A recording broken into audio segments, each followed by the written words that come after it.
Hai teman-teman, selamat datang di channel artikel YouTube. Channel pertama cerita Kenshin. Kali ini admin upload lagi ya. Terima kasih.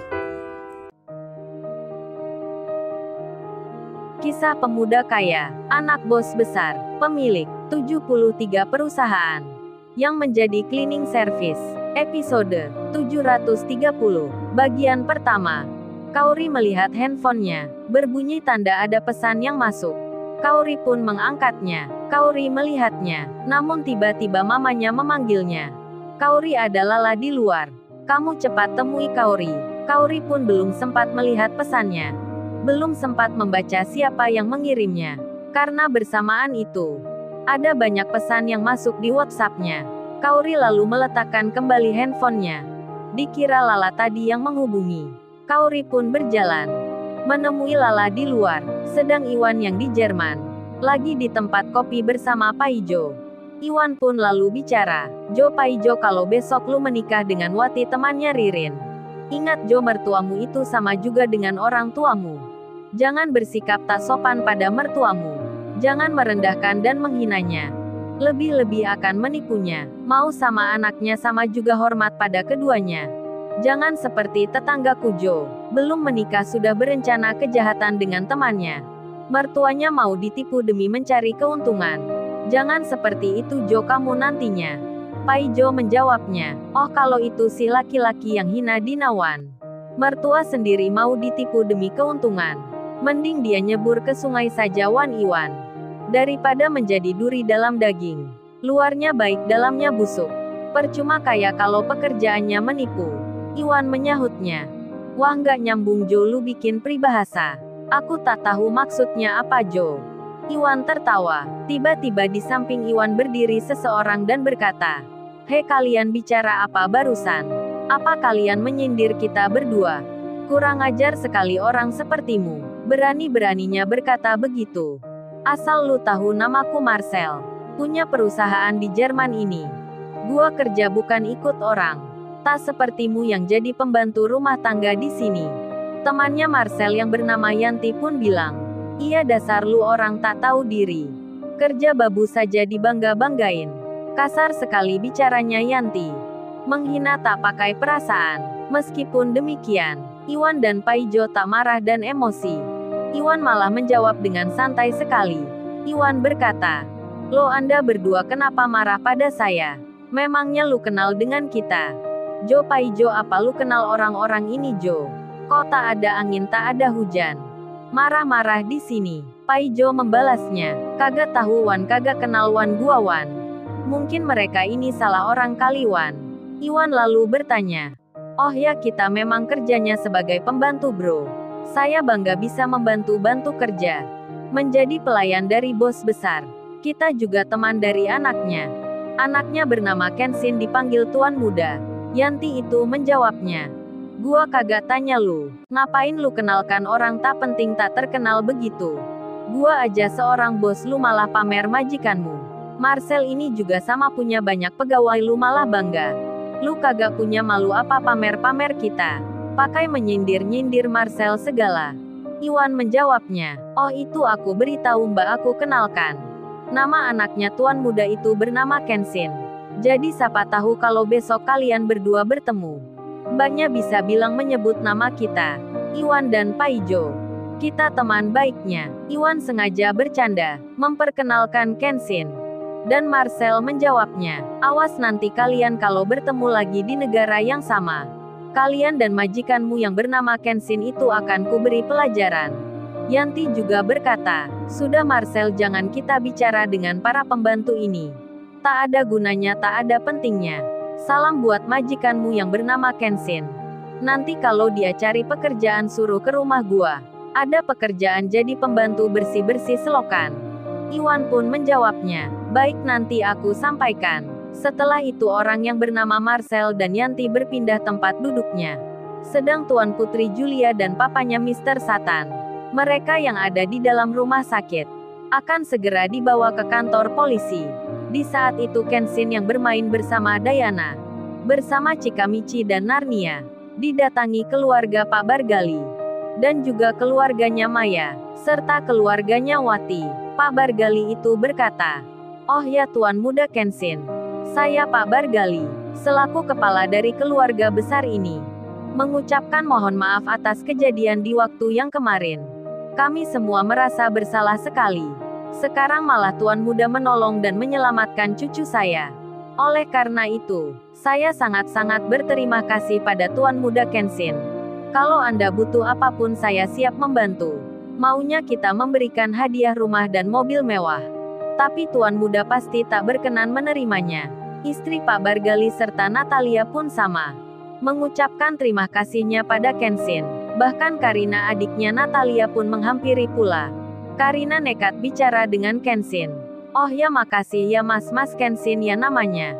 Karena udah nyelamatin Narnia. Salam kenal namaku Karina. Aku adiknya Mbak Natalia." Kenshin menjawabnya. "Oh salam kenal juga Mbak Karina. Saya senang bertemu Mbaknya." Kenshin menyebut nama Karina. Bilang pula senang bertemu dengannya. Seketika itu juga Karina baper jadinya. Merasa tinggi perasaannya. Pak Bargali papanya pun melihatnya. Mama dan kakaknya Natalia juga sama. Tapi Pak Bargali tak berani berkata. Berkata pada Kenshin, "Bersediakah kalau dijodohkan dengan Karina putrinya?" Kemudian Kenshin menjawab Pak Bargali. Kenshin bicara, "Oh itu tak mengapa Pak Bargali. Tak usah merasa segan atau merasa bersalah. Saya senang bisa menolong anak-anak ini. Pak Bargali tak perlu membalas apapun. Tak perlu memberi hadiah pula. Karena saya sudah punya semua." Maya dan kakaknya pun sama, mengucapkan terima kasihnya.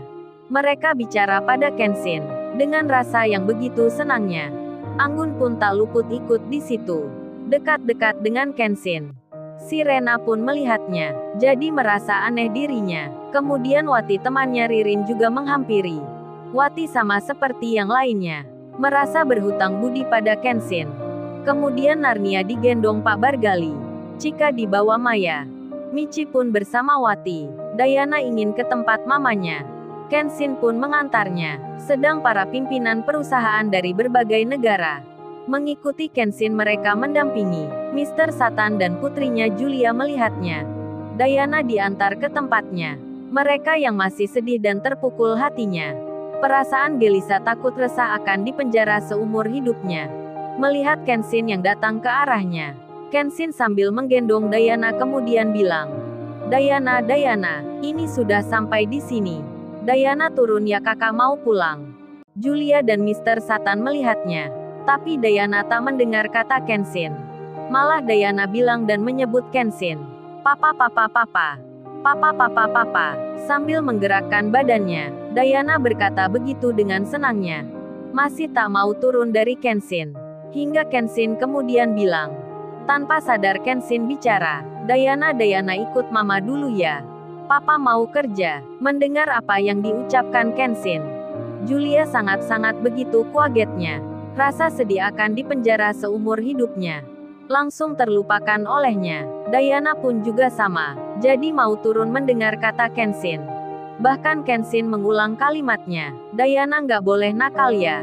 Saat papa kerja nantinya, Diana harus menurut kata mama. Diana menganggukkan kepalanya, tanda mengiyakan. Tuan Putri Julia pun semakin terkejut dirinya. Tak menyangka sekali akan ucapan itu. Langsung saja dirinya merasa gimana gitu. Kemudian Kenshin ditanya oleh Pak Matsugawa. Oh ya Tuan Muda. Ada peresmian perusahaan baru di Paris, Prancis besok pagi. Ayah Anda bos besar akan ke sana untuk menghadiri. Kalau Tuan Muda tak bisa datang, bos besar sendiri yang meresmikan. Kenshin menjawabnya. Saya bisa Pak Matsugawa. Sekalian saja dari sini kita akan ke Paris nantinya. Pak Matsugawa membalasnya. Baik Tuan Muda, kalau gitu kita semua akan menghadiri. Mendampingi Tuan Muda di sana. Julia dan Mr. Satan pun mendengarnya. Kenshin yang sempat dihina diremehkannya, bahkan diancam akan dihabisinya. Ternyata anaknya orang kaya, seseorang yang disebutnya bos besar. Julia dan Mr. Satan papanya belum tahu orang yang dimaksudnya. Siapa bos besar itu namanya? Kemudian Diana memanggil Kenshin lagi. Menghampiri Kenshin kembali. Diana bicara, Papa. Kenshin kemudian menjawabnya, "Papa kerja dulu ya, nanti papa belikan mainan untuk Diana." Julia pun hatinya langsung tersetrum jadinya. Merasa suka dibuatnya. Perasaannya dalam hitungan detik menjadi berubah. Tiba-tiba Julia jatuh cinta. Jatuh cinta pada Kenshin. Kenshin kemudian pergi, tanpa melihat Julia dan Mr. Satan papanya. Kenshin pergi tak berpamitan. Sedang polisi di situ kemudian bilang, "Oh ya Anda Mr. Satan dan Nona Julia. Beruntung Anda semua. Tak jadi masuk penjara seumur hidup. Karena Tuan Kenshin itu memerintahkan pada semua pimpinan perusahaan di berbagai negara untuk mencabut laporan pada Anda. Sekarang Mr. Satan dan Nona Julia bisa pulang ke negaranya sendiri." Mendengar kabar itu, Julia pun deg-degan hatinya. Senangnya luar biasa. Tak terkira tak terbayangkan, papanya Mr. Satan pun sama. Bisa berkumpul lagi dengan Diana cucunya. Bisa kembali ke negara asalnya. Julia yang tak disapa Kenshin. Julia yang belum mengucapkan terima kasihnya pada Kenshin. Karena menyelamatkan Diana, Julia pun akan mengejar Kenshin. Di bandara yang tak jauh dari rumah sakit ini, detik-detik akan terungkap nama perusahaan besar yang tertulis di pesawat private jet itu, yang dinaiki Kenshin. Akankah Julia nanti sempat bicara pada Kenshin? Lalu, bagaimana kisah selanjutnya? Subscribe channel ini untuk episode berikutnya. Terima kasih. Jangan lupa ya guys, untuk kelanjutan ceritanya ada di artikel YouTube. Jangan lupa subscribe ya guys, dan tekan notifikasinya